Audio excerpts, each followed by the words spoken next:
নমস্কাৰ বন্ধুসকল।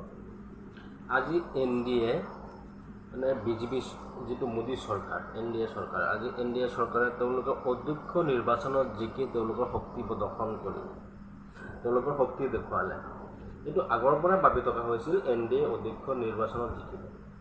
সেই মৰ্মে যিহেতু NDAৰ সাংসদৰ সংখ্যা বেছি, তেওঁলোকে বেছি সাংসদৰ সংখ্যা, তেওঁলোকে সেইকাৰণে ধ্বনিমতত NDA অধ্যক্ষ নিৰ্বাচনত জিকি শক্তি প্ৰদৰ্শন কৰিলে। আৰু এইফালেদি শক্তি প্ৰদৰ্শন কৰিলে ওম বিৰলা চাহাবে অধ্যক্ষ আসন গ্ৰহণ কৰিলে।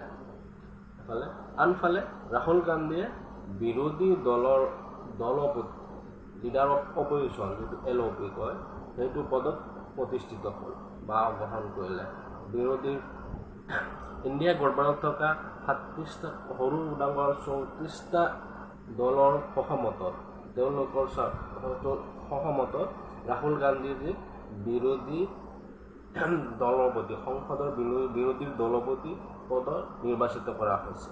এটা কথা ক'বলৈ গ'লে, এফালে অধ্যক্ষ নিৰ্বাচিত হৈছে NDAৰ পৰা, আনফালে যোৱা 10 বছৰত খালী হৈ থকা যিটো বিৰোধী আসনখন, সেই আসনখনৰ কাৰণে ৰাহুল গান্ধীক নিৰ্বাচিত কৰা হৈছে বিৰোধী দলৰ সাংসদসকলৰ দ্বাৰা। বিৰোধী দলত তাত ইণ্ডিয়া গঠবন্ধনত যেনেকৈ সমাজবাদী পাৰ্টীৰ অখিলেশ যাদৱ, তৃণমূল কংগ্ৰেছৰ মমতা বেনাৰ্জী আৰু অৰবিন্দ কেজৰিৱাল, MK ষ্টেলিন আৰু CPM, যিবোৰ বাওঁপন্থী দল, আৰু ইয়াৰ সৰু বৰ বহু দলৰ সমৰ্থনত তেওঁলোকে এইবাৰ ৰাহুল গান্ধী শক্তিশালী বিৰোধী নেতা হিচাপে সংসদত প্ৰতিষ্ঠিত হ'ব বুলি আশা ৰাখিছোঁ। দ্বিতীয়তে সাধাৰণ কথাটো যে এফালে অধ্যক্ষ নিৰ্বাচিত হ'ল, আনফালে বিৰোধী দলৰ দলপতি নিৰ্বাচিত হ'ল। সংসদত আমি কিছুমান ঘটনা দেখা পাইছোঁ। তাৰ ভিতৰত মই কেইটামান কথা আজি আলোচনা কৰিছোঁ যে যেতিয়া ওম বিৰলা চাহাব অধ্যক্ষ হিচাপে নিৰ্বাচিত হ'ল আৰু তেওঁৰ আসনখনত গ্ৰহণ কৰিবৰ কাৰণে আগুৱাই গ'ল, তাৰ লগতে আমাৰ সন্মানীয় প্ৰাইম মিনিষ্টাৰ চাহাবে তেওঁক আগুৱাই লৈ গ'ল বা তেওঁৰ লগতে গ'ল আসনখন গ্ৰহণ কৰাৰ কাৰণে। এইফালেদি এইবাৰ চালোঁ যে এইফালেদি আমি চাবলৈ আৰু এটা কথা দেখা পালোঁ যে বিৰোধী দলৰ দলপতি হিচাপে ৰাহুল গান্ধীও কিন্তু গৈছে। তাৰ লগতে ৰাহুল গান্ধীও তেওঁৰ আসনখনৰ গ্ৰহণ কৰাত সহযোগিতা কৰিবলৈ যে প্ৰাইম মিনিষ্টাৰৰ লগত ৰাহুল গান্ধীও একেলগে তেওঁক আসনখনৰ গ্ৰহণ কৰিবলৈ লগতে গৈছে।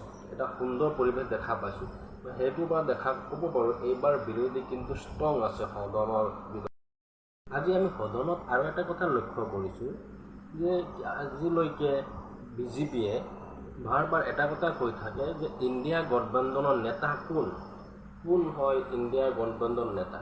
আজি সদনৰ যিবোৰ কাম কাজ বা সদনৰ যিবোৰ ছবিবোৰৰ পৰা আমি এটা কথা স্পষ্টকৈ চকুত জলকে ওলাই আহিছে, ৰাহুল গান্ধী হৈছে যে সদনৰ ইণ্ডিয়া গঠবন্ধনৰ নেতা হিচাপে, যেনেকৈ বিৰোধীৰ দলপতি হিচাপে ৰাহুল গান্ধী নিৰ্বাচিত হ'ল আৰু তাৰ যিবোৰ ভাৱ ভংগী ষ্টাইল আৰু বিৰোধী দলৰ যিবোৰ আস্থা ৰাহুল গান্ধীৰ ওপৰত, সেইবোৰৰ পৰা আমি ক'ব পাৰোঁ ৰাহুল গান্ধী হৈছে বৰ্তমান সময়ৰ কাৰণে বিৰোধীৰ চেহেৰা, বিৰোধীৰ ছবি, বিৰোধী নেতাবোৰৰ।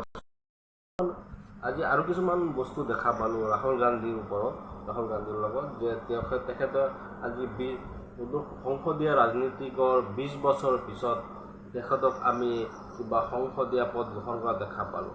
সংসদীয় পদ গ্ৰহণ কৰাৰ লগে লগে তেখেতক আমি তেখেতৰ যিটো ভাৱ ভংগী চলন ফুৰণত কিছুমান বস্তু আমি চেঞ্জ দেখা পালোঁ। যেনেকৈ ৰাহুল গান্ধী যোৱা 2 দিনৰ যিটো সংসদৰ ভিতৰত দেখা পালোঁ, তেওঁক টি-চাৰ্ট পিন্ধি তেওঁ শপত গ্ৰহণ কৰিলে আহিলে। আজি তেওঁক কিন্তু সেই টি-চাৰ্ট পিন্ধি আহি দেখা পোৱা নাই, তেওঁক আজি পৰিপক্ক নেতা হিচাপে দেখা গৈছে।